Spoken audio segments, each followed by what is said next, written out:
Hello friends, welcome to my channel Aarambh classes. आज के इस वीडियो में हम लोग बीपीएससी टीआरई के लिए क्लास 6 to 8, 9, 10th और 11, 12th के लिए जियोग्राफी के क्वेश्चंस को आपके साथ सॉल्व करेंगे। इस बुक में एनसीईआरटी के क्लास 6 से लेके 12 तक सभी चैप्टर्स के एमसीक्यूज दिए हुए हैं। इस बुक में BPSC TRE 1, 2, 3, DSSB TGT PGT, KVS TGT PGT, NVS TGT PGT, EMRS TGT PGT में कुल मिलाकर 91 क्वेश्चन पेपर के एनसीईआरटी बेस्ड क्वेश्चंस दिए हुए हैं। तो बिना देर किए चलिए आज का ये वीडियो शुरू करते हैं।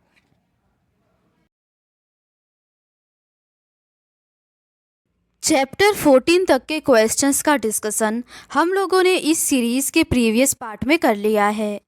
आज हम लोग चैप्टर 15 परिवहन से संबंधित रिमेनिंग क्वेश्चंस का डिस्कशन आपके साथ करेंगे।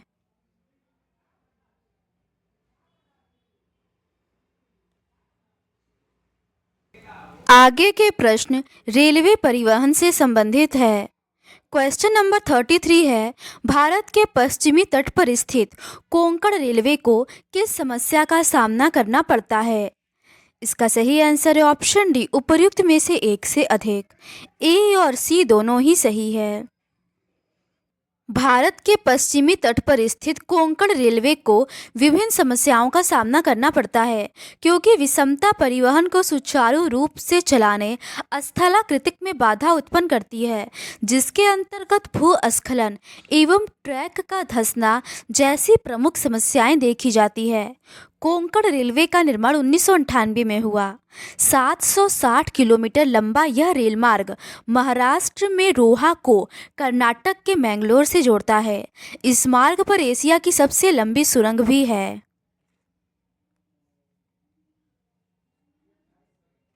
अगला प्रश्न है, कोंकण रेलवे किस क्षेत्र से गुजरता है? इसका सही आंसर है ऑप्शन है पश्चिमी घाट। कोंकण रेलवे पश्चिमी घाट क्षेत्र से गुजरता है। 1998 में कोंकण रेलवे का निर्माण भारतीय रेल की एक महत्वपूर्ण उपलब्धि है। यह 760 किलोमीटर लंबा रेल मार्ग महाराष्ट्र में रोहा को कर्नाटक के मंगलोर से जोड़ता है। इस उद्यम में कर्नाटक, गोवा तथा महाराष्ट्र राज्य भागीदार है। यह रेल मार्ग 146 नदियों व धाराओं तथा 2000 पुलों एवं 91 सुरंगों को पार करता है। अगला प्रश्न है, रोहा से मंगलोर के बीच कोंकण रेलवे पर निम्नलिखित में से कितनी सुरंगें हैं? इसका सही आंसर है ऑप्शन सी 91। अगला प्रश्न है, संकीर्ण गेज के रेल की चौड़ाई कितनी होती है? इसका सही आंसर है ऑप्शन बी 0.762 मीटर। संकीर्ण छोटी गेज की रेल की चौड़ाई 0.762 मीटर या 0.610 मीटर होती है। रेलवे पटरी की चौड़ाई के आधार पर भारतीय रेल के 3 वर्ग बनाए गए हैं जो निम्नलिखित है। बड़ी लाइन ब्रॉड गेज में रेल पटरियों के बीच की दूरी 1.676 मीटर होती है। मीटर लाइन, इसमें 2 रेल पटरियों के बीच की दूरी 1 मीटर होती है। छोटी लाइन, इसमें 2 पटरियों के बीच की दूरी 0.72 मीटर या 0.610 मीटर होती है। अगला प्रश्न है, भारतीय रेलवे नेटवर्क दुनिया में डैश रेलवे नेटवर्क है? इसका सही आंसर है ऑप्शन सी तीसरा सबसे बड़ा। भारतीय रेलवे नेटवर्क दुनिया में तीसरा सबसे बड़ा रेलवे नेटवर्क है। भारत रेलवे नेटवर्क में संयुक्त राज्य अमेरिका और रूस के बाद तीसरे स्थान पर है। भारतीय रेलवे की स्थापना 1853 में हुई तथा मुंबई से थाने के बीच 34 किलोमीटर लंबी रेल लाइन निर्मित की गई। अगला प्रश्न है, भारत के उत्तरी पश्चिमी रेलवे क्षेत्र का मुख्यालय डैश में स्थित है? इसका सही आंसर है ऑप्शन डी जयपुर। भारत के उत्तर पश्चिम रेलवे क्षेत्र का मुख्यालय जयपुर में स्थित है। भारत में कुल 18 रेलवे मंडल है, जिनका मुख्यालय इस प्रकार है।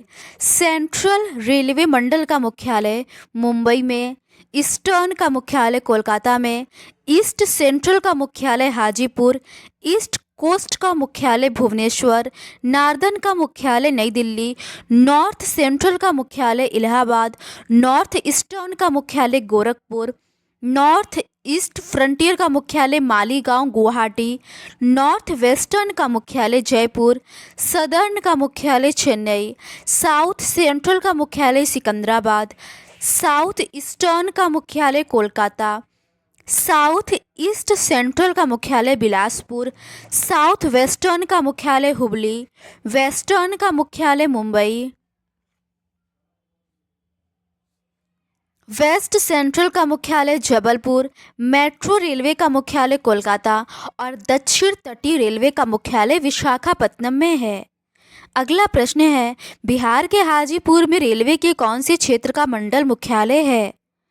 इसका सही आंसर है ऑप्शन ए, पूर्वी मध्य रेलवे। अगला प्रश्न है, नॉर्थ सेंट्रल रेलवे का मुख्यालय डैश में स्थित है। इसका सही आंसर है ऑप्शन ए, इलाहाबाद में।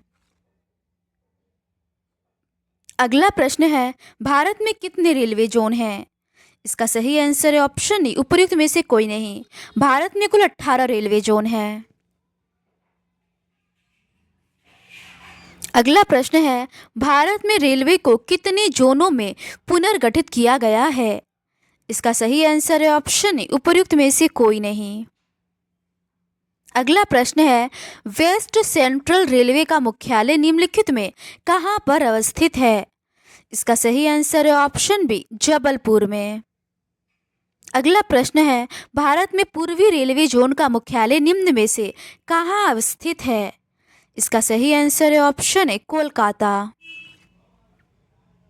अगला प्रश्न है, भारत के केंद्रीय रेलवे का मुख्यालय कहाँ पर स्थित है? इसका सही आंसर है ऑप्शन बी, मुंबई में। अगला प्रश्न है, भारतीय रेलवे नेटवर्क को कितने क्षेत्रों में बांटा गया है? इसका सही आंसर इन चारों ही ऑप्शंस में नहीं दिया गया है। भारतीय रेलवे नेटवर्क को कुल 18 क्षेत्रों में बांटा गया है। आगे के प्रश्न जल परिवहन एवं बंदरगाह से संबंधित है। क्वेश्चन नंबर 47 है, सदिया और धुबरी के मध्य राष्ट्रीय जलमार्ग संख्या 2 की लंबाई कितनी है? इसका सही आंसर है ऑप्शन ए, उपयुक्त में से कोई नहीं। सदिया और धुबरी के मध्य राष्ट्रीय जलमार्ग संख्या 2 की लंबाई 891 किलोमीटर है। ब्रह्मपुत्र नदी स्टीमर द्वारा डिब्रूगढ़ तक नौकायन योग्य है, जिसका भारत व बांग्लादेश साझेदारी में प्रयोग करते हैं।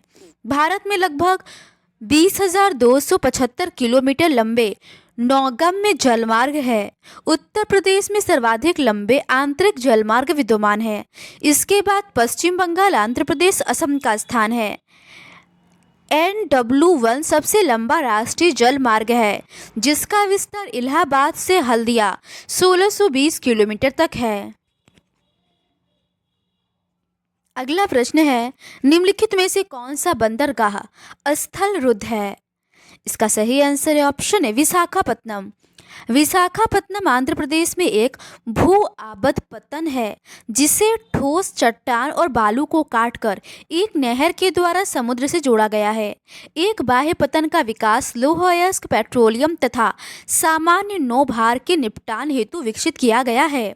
पाराद्वीप पत्तन महानदी डेल्टा पर स्थित है, जिसका पोताश्रय सबसे गहरा है और इसे मुख्य रूप से लौह एवं अन्य लौह अयस्क के निर्यात हेतु विकसित किया गया है।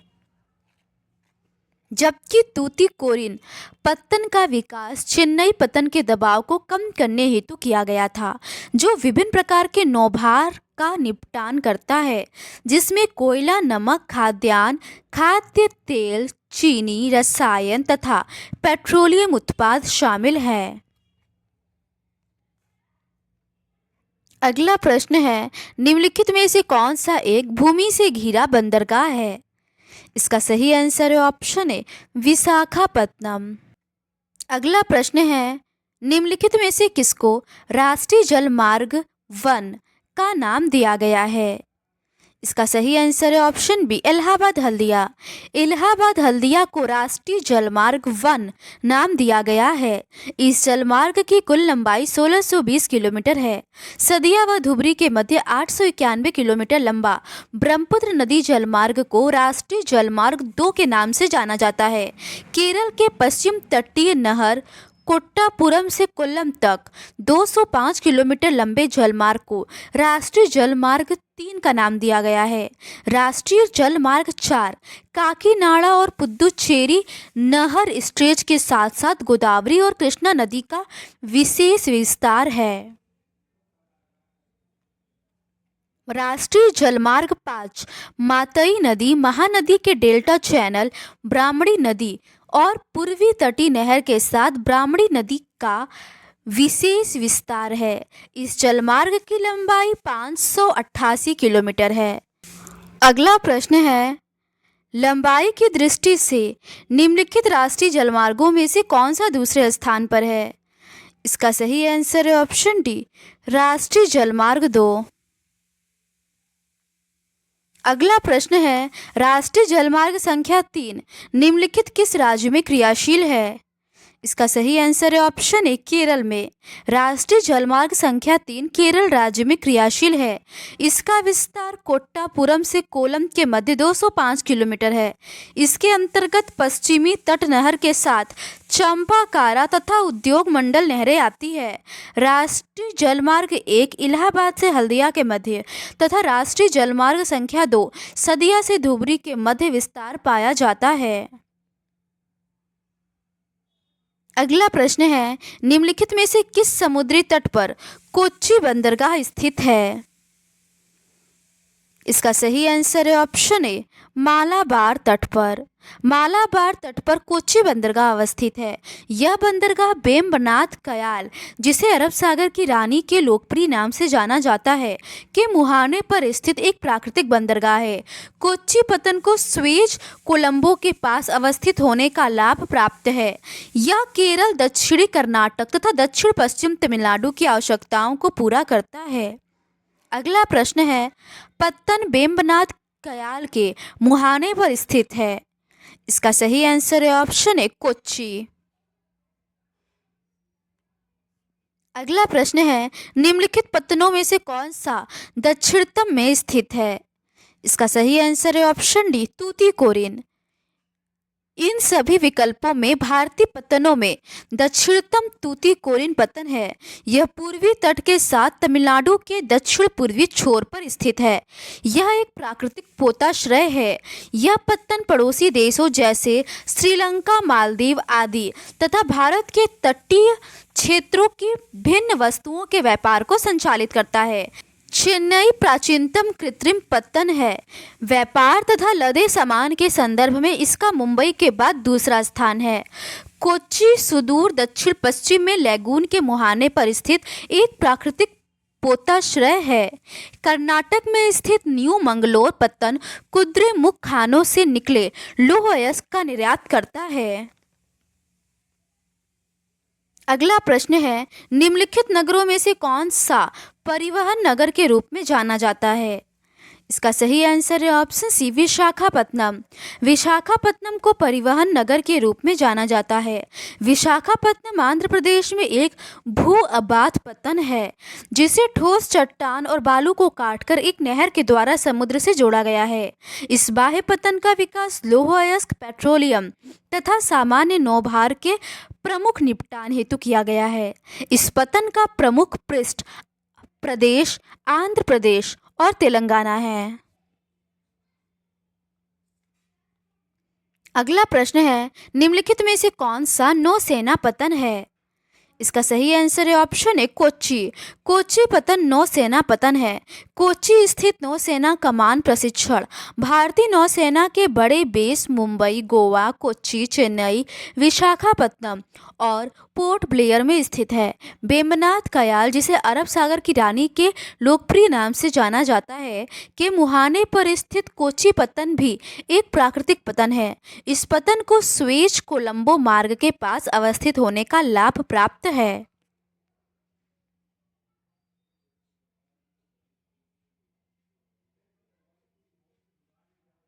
तो आज के इस वीडियो में बस इतना ही।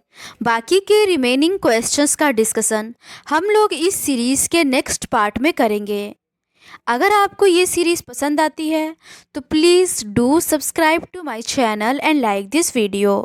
Thank you.